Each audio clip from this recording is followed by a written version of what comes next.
아침에 나로 주의 인자한 말씀을 듣게 하소서. 성도 여러분 안녕하세요. 월요일입니다. 2022년도를 맞아 또 첫 번째 출근하는 그러한 날인데, 오늘도 하나님의 능력이 여러분들의 삶의 자리에 가득하기를 간절히 소망합니다. 말씀 한 곳 봅니다. 누가복음 1장 26절부터 38절까지의 말씀을 제가 봉독해 드립니다. 여섯째 달에 천사 가브리엘이 하나님의 보내심을 받아 갈릴리 나사렛이란 동네에 가서 다윗의 자손 요셉이라 하는 사람과 약혼한 처녀에게 이르니, 그 처녀의 이름은 마리아라. 그에게 들어가 이르되, 은혜를 받은 자여 평안할지어다, 주께서 너와 함께 하시도다 하니, 처녀가 그 말을 듣고 놀라 이런 인사가 어찌민가 생각하매, 천사가 이르되, 마리아여 무서워하지 말라, 내가 하나님께 은혜를 입었느니라. 보라, 내가 잉태하여 아들을 낳으리니 그 이름을 예수라 하라. 그가 큰 자가 되고 지극히 높으신 이의 아들이라 일컬어질 것이요, 주 하나님께서 그 조상 다윗의 왕위를 그에게 주시리니 영원히 야곱의 집을 왕으로 다스리실 것이며 그 나라가 무궁하리라. 마리아가 천사에게 말하되, 나는 남자를 알지 못하니 어찌 이 일이 있으리이까?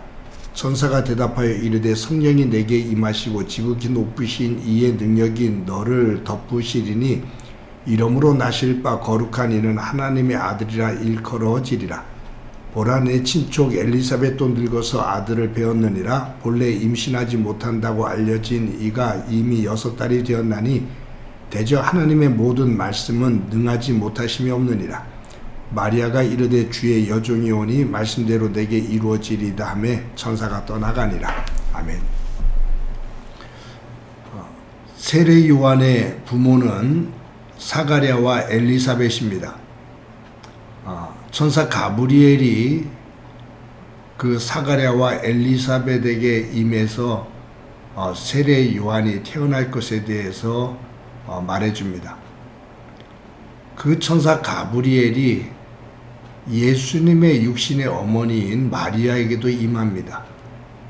그래서 아기 예수님이 성령 안에서 잉태될 것에 대해서 전해줘요. 예수님의 그 탄생에 대한 이야기를 누가와 마태가 성경에 기록하고 있는데, 마태복음에 보면 예수님의 육신의 아버지가 되는 요셉에게 주의 사자가 임합니다. 그래서 이제 아기 예수님이 탄생될 것에 대한 이야기를 해줍니다. 여기 세례 요한의 부모인 사가랴와 엘리사벳, 예수님의 부모가 된 요셉과 마리아, 그들이 하나님 앞에 아이를 낳게 해달라고 간구하는 그런 내용이 없어요. 그들이 하나님을 찾아 나아가는 모습이 없어요. 그런데 천사 가브리엘이 또 주의 사자가 엘리사벳과 사가랴 그리고 요셉과 마리아, 그들에게 임하셔서 세례 요한이 태어날 것에 대해서, 그리고 아기 예수님이 태어날 것에 대해서 말씀해 줍니다. 하나님께서 개입하셔서 하나님께서 이끌어 가시는 모습입니다. 즉 엘리사벳에게도 사가랴에게도 요셉과 마리아에게도 하나님께서 일방적으로 임재하셔서 그들에게 말씀하시는 것은 은혜입니다. 오늘도 마리아를 부르실 때 은혜 받은 자여 라고 마리아를 부릅니다. 은혜, 그것은 내가 값을 지불하지 않고 받은 선물입니다. 내가 무슨 물건을 살 때 값을 지불하고 내가 그 물건을 샀다면 그것은 정당한 노력의 대가입니다. 내가 누군가로부터 무언가를 받게 될 때 거기에 내가 걸맞는 노동력을 제공했다면 그것은 은혜가 아니라 내가 받아야 될 권리입니다. 은혜는 내가 한 것이 없는데 상대방에 의해서 주어지는 선물이에요. 은혜 받은 자요. 사랑하는 성도 여러분, 저와 여러분이 예수 그리스도 안에서 받은 구원, 그것은 하나님의 일방적인 은혜입니다. 하나님께서 우리에게 주신 선물입니다. 그래서 은혜를 깨달으면 깨달을수록 하나님의 그 사랑을 더 깊이 느끼게 되는 것이죠. 오늘도 이 사가랴와 엘리사벳 그리고 요셉과 마리아에게 임재하셔서 역사하시는 그 하나님의 은혜, 그 은혜를 깨닫고 그 은혜가 나에게도 이루어졌음을 믿고 오늘 하나님이 우리를 향해서 부르시는 은혜 받은 자요. 은혜 받은 자답게 하나님 앞에 응답하며 감사하며 사는 소중한 한날이 되어지기를 간절히 소망합니다. 마태복음에 보면 요셉이 마리아와 약혼을 해요. 아직 결혼을 하지 않은 상태입니다. 근데 주의 사자가 나타나서 약혼녀 마리아가 아이를 갖게 된다고 말합니다. 요셉이 깜짝 놀라요. 우리는 아직 동거한 적이 없습니다. 그랬을 때 주의 사자가 요셉에게 마리아가 갖게 되는 아이는 성령 안에서 잉태되어지는 아이다 라고 말합니다. 그 말을 듣고 이 요셉이 그 천사의 말을 그대로 수용하고 받아들여요.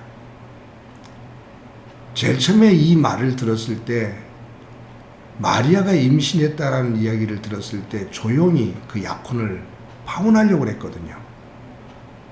그런데 하나님의 사자를 통해서 하나님의 역사의 힘을 듣게 됐을 때 요셉이 마리아를 그대로 받아들입니다. 그래서 결혼을 합니다. 여러분, 이것은 남의 일이라 그냥 그럴 수 있겠다라고 생각할지 모르지만 제가 볼 때는 대단한 모습이에요. 결혼을 하지 않았는데, 동거하지 않았는데 아이를 가졌어요. 그런데 성령 안에서 잉태했대요. 천사의 그 말을 듣고 요셉이 그대로 그 말씀을 순종하며 따릅니다. 오늘 본문의 가브리엘 천사가 마리아에게 임하잖아요. 은혜 받은 자여. 그러면서 아기 예수의 잉태함에 대해서 이야기합니다. 네가 낳을 아이는 하나님의 아들이다. 그때 그 이야기를 들은 마리아가 뭐라고 오늘 본문에 이야기하고 있냐면 주의 여종이 오니 말씀대로 내게 이루어지리이다. 주의 여종이 오니 말씀대로 내게 이루어지리이다. 즉 나는 하나님의 여종이다. 하나님이 나의 주인이시니 하나님께서 나를 통해서 하고자 하시는 그 뜻을 이루시기를 원합니다. 즉 순종입니다. 요셉도 하나님의 말씀을 들었을 때 자기의 생각을 접고 순종합니다. 마리아도 하나님의 천사를 통해서 하나님의 뜻을 들었을 때 순종합니다. 마리아가 만약에 아이를 임신하게 될 때 요셉이 거절하면 어떤 일을 당할지 그것은 불을 보듯이 뻔한 일이거든요. 어려움과 잘못하다 보면 돌에 맞아 죽임을 당할 수 있는 그러한 상황이 펼쳐질 수도 있습니다. 그럼에도 불구하고 마리아는 주의 여종이 오니 말씀대로 내게 이루어지리다.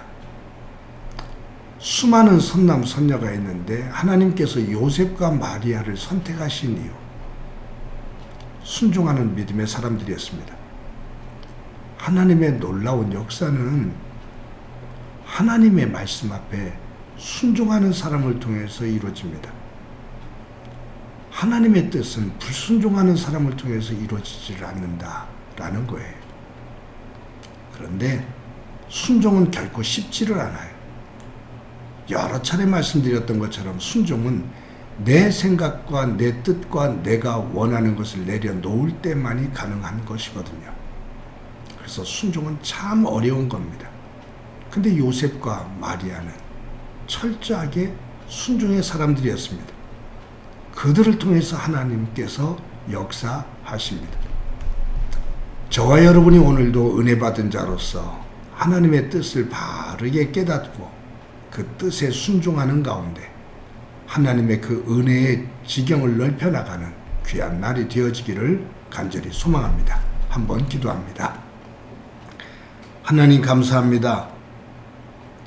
오늘도 하나님의 은혜를 받은 자로서 살게 하시되 요셉과 마리아처럼 하나님의 뜻 앞에 순종하며 그 순종하는 자에게 주시는 하나님의 그 은혜를 더 키우며 고백하며 사는 소중한 삶이 되도록 은총 베풀어 주옵소서.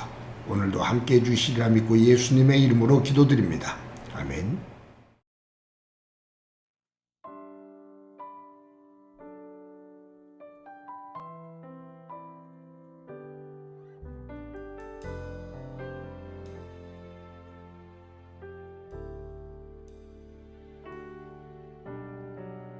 이 세상 가장 아름다운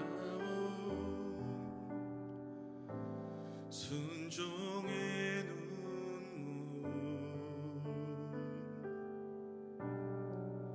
온 세상 다시 빛나게 한 생명의 눈물 그가 이 땅에 오신 이유 죽어야 살게 되고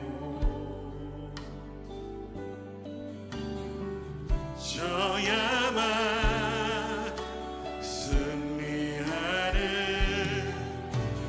놀랍고 영원한 신비 지으신 그대로 회복시킨 우리의 창조주 그리스도 십자가의 길로 아버지 뜻 이루셨네 그가 이 땅에 오신 이유 이제 우리에게 맡겨진 그 소망 그 사랑 그 생명 아름답고 눈부시신 십자가의 길 우리가 이 땅에 살아가 이웃이신 그대로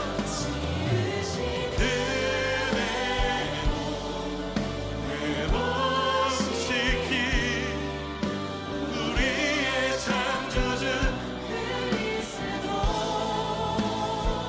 십자가의 길로 아버지 뜻 이루셨네 그가 이 땅에 오신 이유 이제 우리에게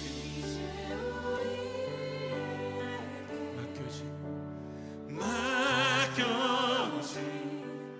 그 소망